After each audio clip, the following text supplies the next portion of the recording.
Hi friends, very good afternoon to everyone. तो इस video में हम बात करेंगे आने वाले हफ्ते के बारे में, मंडे के बारे में, और ऐसे कौन से इवेंट्स हैं जो ये हफ्ते हो रहे हैं इंडिया में, ग्लोबल में, तो जिसका असर जो है हम पर हो सकता है। ठीक है, हम पर यानी मार्केट पर। तो आइए थोड़ा डिटेल में इसको देखते हैं कि हम हमें आने वाले वक्त में, आने वाले समय में, बाकी के अगस्त महीने में क्या स्ट्रेटेजी यूज करनी चाहिए, और खास करके आने वाले हफ्ते में, क्योंकि एक बहुत बड़ा इवेंट इंडिया का हो रहा है। तो एक एक करके हम पहले देखते हैं। ठीक है, ये आपके सामने जो है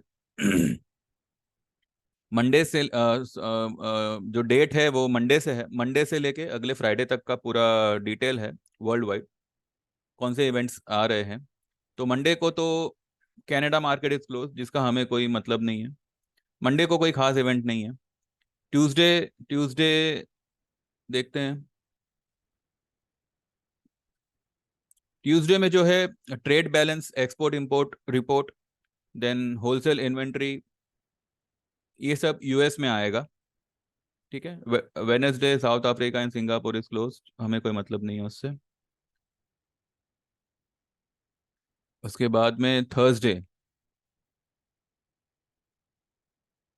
थर्सडे जो है crude oil inventory, gas online, gasoline inventory, oil related सारे न्यूज़ जो है वो थर्सडे को आएंगे यूएस में। आई एम सॉरी, वेडनेसडे को आएंगे, 9 तारीख को यूएस में। ठीक है, तो क्रूड की रेट्स पर थोड़ा ध्यान दीजिएगा, जो लोग भी कमोडिटी वगैरह खेलते हैं।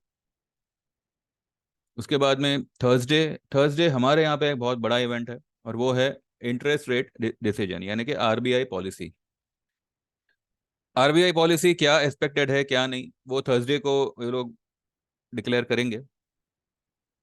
तो अब यहाँ पर जो है सी सॉ पैटर्न हो सकता है मार्केट में।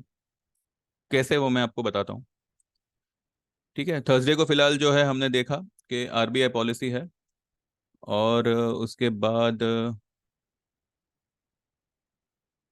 यूएस में सीपीआई डेटा आएंगे for the month of July. Core CPI, CPI year on year for the month of July, and initial job जो उनका एवरी वीक आता है, जॉबलेस क्लेम एंड ऑल। ठीक है, यही है फिलहाल। चलिए, अब ये सारे में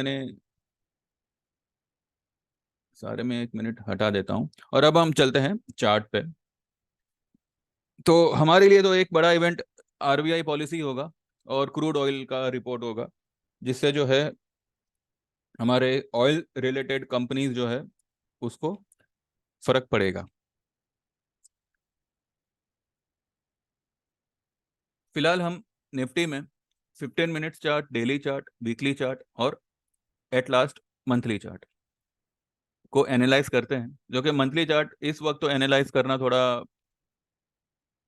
मतलब व्यूलेस ही होगा, फिर भी एक बार नजर करने में कोई बुराई नहीं है।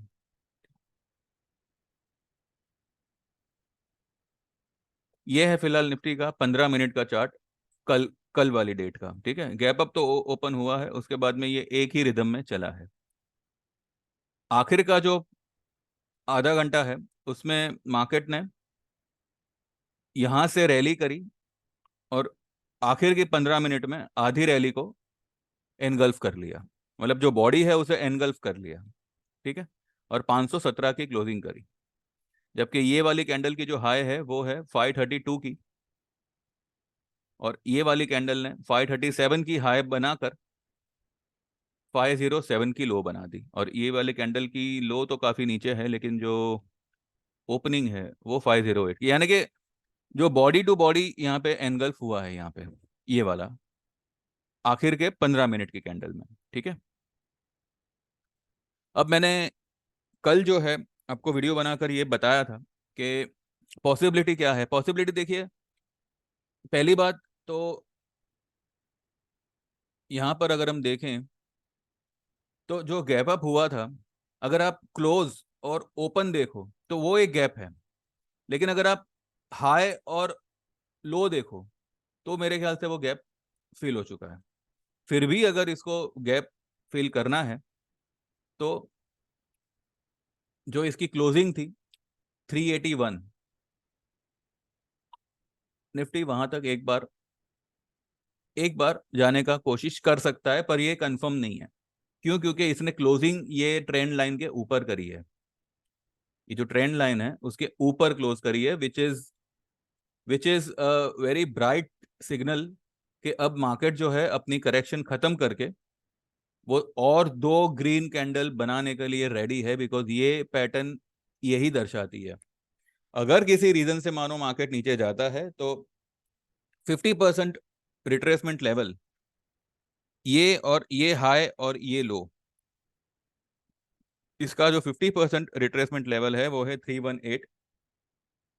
तो 318 का हमें एक बढ़िया सपोर्ट यहाँ पे मिल सकता है, 19,318 का। और मार्केट में इतनी बड़ी वॉलेटिलिटी आवे ऐसा मुझे नहीं लग रहा, बिकॉज ऑफ इंडिया विक्स जो है 10.5 पे क्लोज हुआ है। अब ऐसा तो कोई समाचार नहीं है कि ये एक ही बार में उठ के सीधा 15-20% निकल जावे। अगर गया भी तो वो धीरे धीरे फिजल आउट हो ही जाएगा। ठीक है। मार्केट में फिलहाल बाय ऑन डिप्स है, अनलेस एंड अनटिल 19,150 के नीचे क्लोज ना आ जावे। अगर उसके नीचे दो क्लोजिंग आ जाती है तो मार्केट में सेल ऑन राइज का सिस्टम शुरू हो जाएगा। ठीक है। ये रही फिलहाल डेली चार्ट की बात। अब हम वीकली का देखते हैं, क्योंकि कल जो है वीकली क्लोजिंग आई है तो एक नज़र वीकली पे बनता है। वीकली में तो देखिए यहाँ पर एक एक हैमर जैसा ही बना है, और ये नीचे में बना हुआ है। आपको ये ऊपर दिखेगा, लेकिन ये हैमर के ऊपर भी एक कैंडल है और उसके पहले भी एक कैंडल है। यानी कि ये जो है तीसरी हाई है। पहली हाई, दूसरी हाई, और ये तीसरी हाई है। ठीक है। तो यहाँ पर एक हैमर बना है, और ये भी जो है इस ट्रेंड लाइन के अंदर ही घुसा हुआ है। देखिए, ट्रेंड लाइन ये सब जो है ये हम खुद को एक तसल्ली जैसा देते हैं, क्योंकि पहले भी कई सारी ट्रेंड लाइन मार्केट ने क्रॉस करी, ब्रेक करी, और फिर नई हाई बनाई। यहाँ पर जो है हमें सीधा सीधा कैलकुलेशन पे जाना है। अगर 19,150 के नीचे दो क्लोजिंग आती है तो मार्केट में सेल ऑन राइज का सिस्टम शुरू हो जाएगा। और अगर 318 क्लोजिंग बेसिस मार्केट बचा लेता है तो आप 20,200 के लिए रेडी रहिएगा। ठीक है।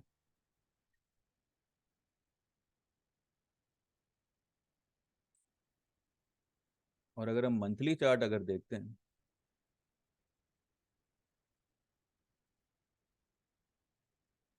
मंथली की शुरुआत तो फिलहाल एक रेड कैंडल से हुई है, पर ठीक है। एक रेड कैंडल बन के मार्केट फिर से जो है यहाँ से रैली शुरू कर ही सकता है। ये देखिए यहाँ पर भी ऐसा ही हुआ है। अगर चार कैंडल कंटिन्यू पॉजिटिव बनी है, इसका मतलब ये नहीं है कि ठीक है, अगर एक आध कैंडल नेगेटिव भी बनी तो हमें जो है मंथली में 19,234 मंथली, 19,234 के नीचे अगर क्लोज आता है अगस्त का क्लोजिंग, वैसे तो ये बहुत दूर की बात है, अभी फिलहाल इस बारे में डिस्कस करना, मंथली चार्ट देखना इज यूजलेस। डेली चार्ट में जो मैंने आपको फिलहाल रेंज मैंने कल ही बताई हुई है। ठीक है। तो this way we can trade in market. फिर भी मैं यही कहूंगा, निफ्टी को अवॉइड करिएगा, और भी स्टॉक स्पेसिफिक। अब जैसे कि रिलायंस ने देखिए एक ही दिन में आपको 40-50 पॉइंट का आपको मुनाफा दे रहा है, तो बी इन सच स्टॉक्स। क्यों आपको मतलब निफ्टी में ट्रेड करके कंफ्यूजन को इनवाइट करना है? मार्केट कहीं भी जाए, these are the stocks which are going to rally, क्योंकि ये काफी ओवरसोल्ड लेवल पे आए हुए हैं, जैसे कि बजाज फिनसर्व हुआ, कैनफिन होम हुआ, HUL हुआ। कोटक में देखिए, कोटक रैली कर गया कल, rally in the sense 15 point भागा, पर मुझे फिलहाल उसकी जो शुरुआती मूवमेंट थी वो मुझे ठीक नहीं लग रही थी, मतलब मुझे वो कन्विंसिंग नहीं लग रही थी। इसलिए मुझे जो है, मैंने सोचा कि एक बार निकल जावे वो ज़्यादा बेटर है। क्योंकि अगर ये इस वाले गैप को फिल करने आएगा तो ये जो है 1770 तक आ सकता है। 1700, वैसे तो 1768 की इसकी लो है, तो मे बी 1760 तक भी ये जा सकता है। इसलिए जो है मैंने कहा था कि एक बार निकल जाइए, रिस्की ट्रेड में हमें क्यों ये करना है, जबकि we have got so many options, है ना। रिस्क लेके खुद को मतलब क्या साबित करना है हमें, कुछ नहीं। UPL will rally. बंधन बैंक, देखिए बंधन बैंक एक बहुत बहुत ही कहते हैं ना कि सिस्टमेटिक वे से ये ऊपर जाएगा। जैसे कि ये यहाँ पे गया हुआ था, ये एक एक एक एक स्टेप लेगा ऊपर, और ये 250 से लेके 270 तक जो है, ये आने वाले एक आध महीने में पार कर हो सकता है। 200, 260, 250 से लेके 260 तक आप मान के चलिए, यहाँ तक जाना चाहिए।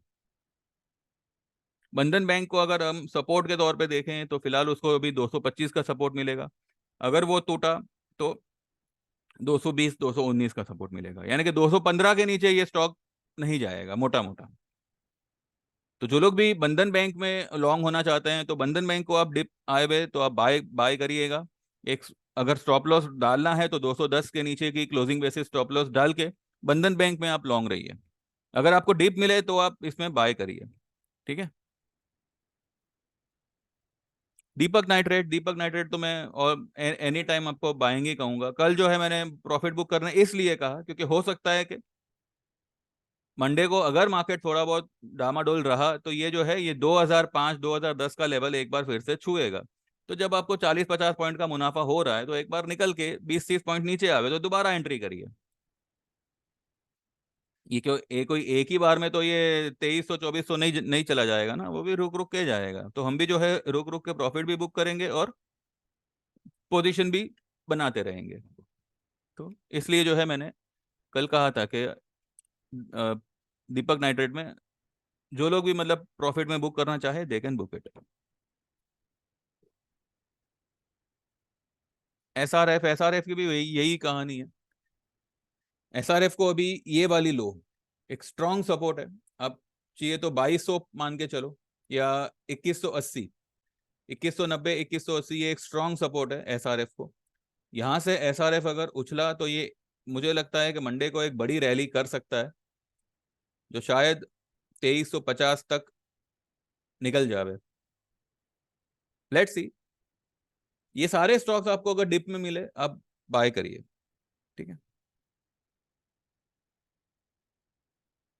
आईटी इंडेक्स,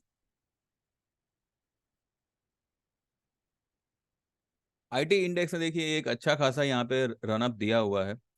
अब इसको ये 31,000 का लेवल पार करना है। अगर अब वो पार होने के बाद में वो सेलिंग कंटिन्यू रखेगा या ऊपर 32 की तरफ निकलेगा, वो हमें देखना होगा। क्योंकि कई सारे आईटी स्टॉक्स है जो हाईली ओवरसोल्ड लेवल पे अब भी है। अब इन्फोसिस इतना भागा, फिर भी जो है इसकी अगर आप स्टॉकेस्टिक देखो तो सिर्फ 31 पे है। तो इसमें बहुत पोटेंशियल है। और इन्फोसिस भी जो है ये वाला गैप फिल करने तो जरूर जाएगा 1440 का।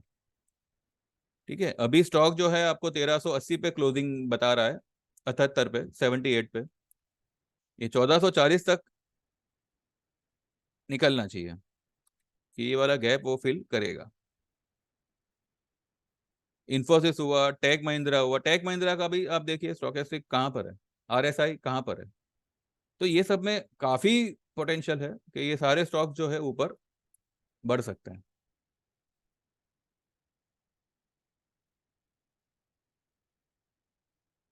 टाटा स्टील 125 का हाई बनाकर, 124 का हाई बनाकर फिर से ये बाइंग लेवल पे आया है।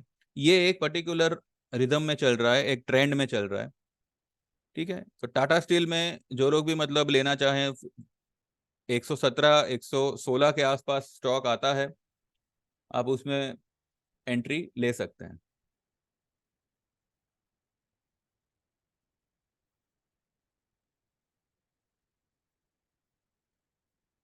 मैंने आज सुबह एक जो वीडियो बनाया था, ठीक है, उसमें मैंने कुछ 10 CR का जिक्र किया था। तो वो कैसे, क्या है क्या नहीं, उसके पीछे का मैं आपको एक चीज दिखाता हूँ। अब देखिए, ये मुझे बहुत मुश्किल से मिला है। ये 29 जुलाई 2021 का मैसेज है। देखिए, ये आपके सामने लिखा हुआ है, ठीक है। उस वक्त जो है हम लोग पेनी स्टॉक में बहुत ट्रेड किया करते थे। तो पैकोज होटल एंड पब्स, ये देखिए, ये मेरा लिखा हुआ है कि पैकोज होटल्स एंड पब्स उठाओ फॉर 6 to 12 months। ये 2:22 की बात है। 29 जुलाई 2021 की बात है, यहाँ से 2 साल पुरानी बात है। और उस वक्त मैंने लॉयड स्टील लेने के लिए कहा था। उस वक्त उसका रेट 3 रुपए 25 पैसे था। अब ये तो चेक कर लीजिएगा, 29 जुलाई 2021, लॉयड स्टील, LLOYD स्टील, उसका 3 रुपए 25 पैसे का उसका करंट मार्केट प्राइस था। और मैंने उस वक्त टारगेट दिया था 25 रुपए, 50 रुपए, 70 रुपए। ये आपके सामने लिखा हुआ है, लॉयड स्टील। आइए देखते हैं।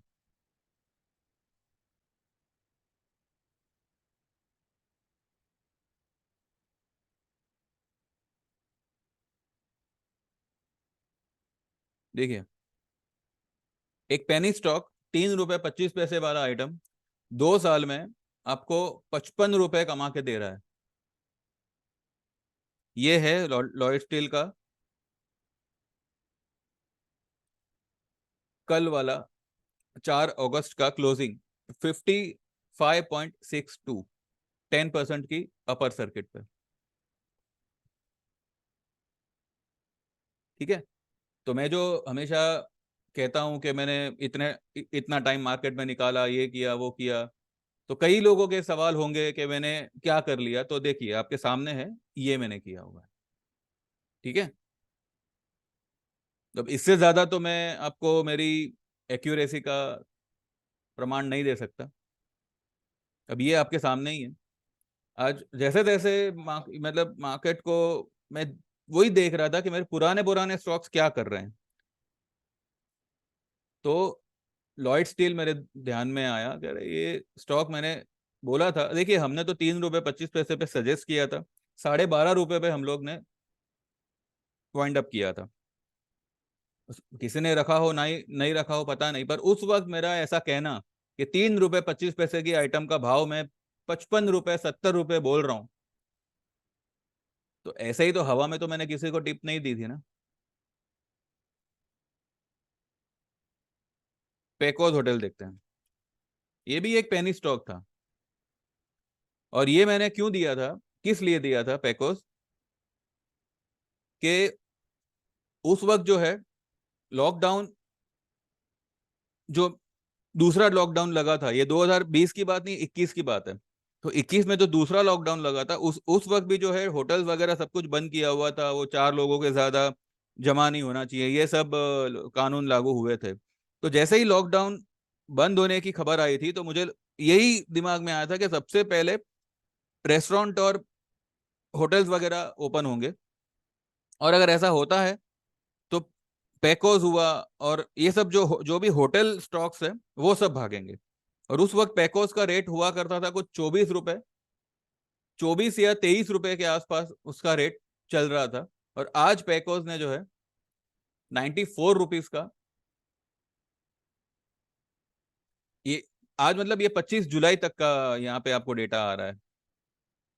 क्योंकि देखिए, ये सब क्या होता है ना, ये सब जो BSE वाले जो स्टॉक्स होते हैं ना, जो NSE में लिस्टेड नहीं होते, उनमें कभी कभी क्या होता है कि कुछ इंटरनली इशू होता है, तो कुछ दिनों के लिए उसकी ट्रेडिंग को सस्पेंड कर दिया जाता है। और फिर वक्त रहते फिर वो वापस से रिज्यूम होता है। लॉयड स्टील आपको इसमें भी मिलेगा, व्हाट वी से, NSE में भी मिलेगा, ठीक है। ये देखिए, लॉयड स्टील एंड इंडस्ट्री, ये BSE में भी है, NSE में भी है। तो ये 4 अगस्त की 2023 की क्लोजिंग आपको 55 रुपीज दिखा रही है। 3 रुपए 25 पैसे का स्टॉक था। एक और स्टॉक था जो मैंने अभी उसका मेरे पास में मतलब कोई लिखन पट्टी नहीं है, लेकिन ये जो है हमने दिया हुआ था, और वो स्टॉक है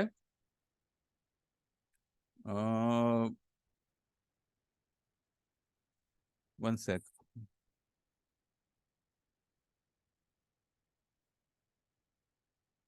एनसीसी, एनसीसी लिमिटेड।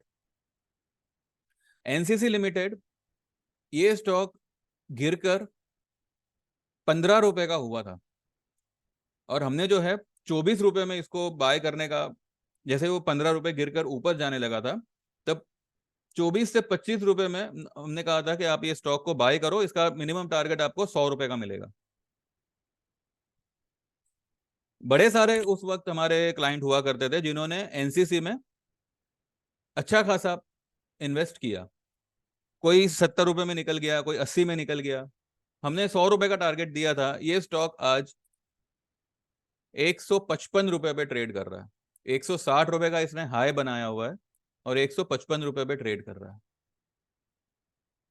ठीक है, तो इस तरीके के जो है हमारी तरफ से आपको ट्रेड मिलते हैं। तो जो मैंने ये 399 ट्रेडिंग टिप्स शुरू किया हुआ है, इसमें मुझे तो, मैं तो आपको यही कहूंगा कि आप सिर्फ एनरोल हो जाओ, और बाकी सारा लेना देना जो भी है वो मेरे पे छोड़ दो। आपको क्या लेना है, कितना कितना लेना है, वो आपके ऊपर है, पर क्या लेना है और कौन से लेवल पे लेना है, वो मैं आपको जितना एक्यूरेटली हो सकेगा उतना मैं आपको कहूंगा।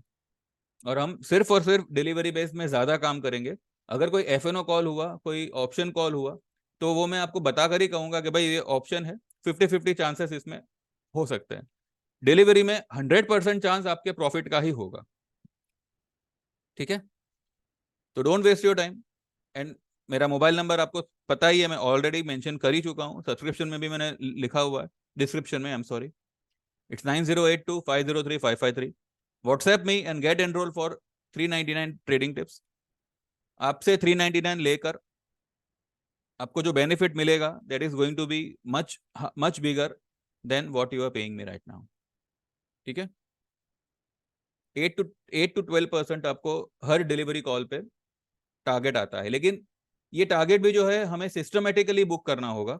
ऐसा नहीं कि आपने एक बार 1000 रुपए की आइटम ले ली तो आप 100 रुपए तक उसका इंतजार करोगे।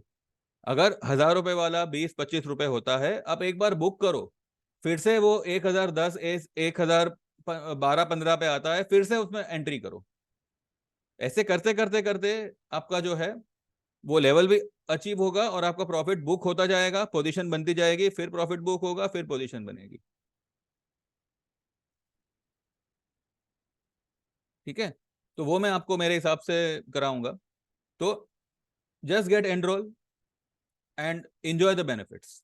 ठीक है, जो लोग भी टेक्निकल सीखना चाहते हैं, डिटेल में मार्केट सीखना चाहते हैं, कई सारे इंडिकेटर्स है जो आपको ये बताते हैं कि अब आपको मार्केट में क्या करना चाहिए। ये सब कुछ आप अगर अपने दम पे करना चाहते हैं, you can get enrol for technical online course, जिसकी फीस होगी 5000 की। 5 दिन का कोर्स होगा, और कोर्स खत्म होने के बाद में हम आपको एक ट्रेडिंग टिप देंगे, और उसमें आपका ये पूरा फीस जो है वो रिकवर हो जाएगा। ये कोर्स में आपको सब कुछ, सारे इंडिकेटर्स, जो भी इंपॉर्टेंट इंडिकेटर्स है, plus calculations, plus chart patterns, each and everything. जैसे आपने मतलब निफ्टी डाला, क्या आ रहा है आपके सामने, ये आया। अब आपको क्या क्या करना है, ओके सेल करना है, ओके बाय करना है। Tip tip of the finger आपको पता चलेगा कि अब आपको क्या करना है। बिना किसी पे डिपेंड हुए आप आपके खुद के ट्रेड ले सकते हो। इतना हम आपको क्लैरिटी देते हैं और कंफर्म करते हैं। ठीक है, तो जो लोग भी ये क्लास अटेंड करना चाहते हैं, ज्वाइन करना चाहते हैं, सेम नंबर पे व्हाट्सएप करिएगा, 9082503553। मेंशन करिएगा कि आप क्लासेस करना चाहते हो, एंड आगे की बात जो है हम बाद में व्हाट्सएप पे करेंगे। ठीक है, तो ये दो सर्विस है, उसका लाभ उठाइए एंड एंजॉय द बेनिफिट्स। तो निफ्टी के बारे में, अगर गैप डाउन खुलता है किसी कारण से, वैसे तो यूएस मार्केट थोड़ा सा नेगेटिव हुआ है पहले प्लस था फिर माइनस हुआ, पर ठीक है, कोई ज़्यादा फर्क नहीं है। हमारी मार्केट को ज़्यादा फर्क नहीं पड़ना चाहिए, क्योंकि एक, अब ये कोई मतलब ये कहते हैं ना कि जबरदस्ती खींचा हुआ, ऐसा कुछ नहीं है। फिर भी जो है हमें इतना ध्यान रखना है कि 19150, ये नहीं कह रहा हूं कि आप 19150 तक बाइंग ही करते रहो। अगर 300 का लेवल क्लोजिंग बेसिस टूटता है तो एक बार आप जो है निकल जाइएगा उसमें से, ठीक है, और फिर 150 पॉइंट नीचे में बाय करिएगा। लेकिन मेरे सारे स्टॉक जो है, आपकी निफ्टी कहीं भी हो, जो मैंने स्टॉक मेरे लोगों को रेकमेंड किए हैं, उसमें कोई घबराने की जरूरत नहीं है। They can continue holding the stocks, target हमारे टाइम पे अचीव हो जाएंगे। ठीक है, चलिए बस इतना ही है, बाकी जो भी होगा अब सीधा मंडे को ही बात करेंगे। मंडे सुबह मार्केट का क्या रवैया रहता है, यूएस मार्केट और भी सारे फ्यूचर्स वगैरह क्या इंडिकेट करते हैं, एंड अकॉर्डिंगली हम देखेंगे कि हमारे मार्केट का क्या हशर होने वाला है। ठीक है, फिलहाल तो मुझे ये 20,000 की तरफ जाता हुआ दिख रहा है, अब देखते हैं। ठीक है, चलिए then, thank you very much, have a nice time, happy weekend, and all the best, and take care, bye bye.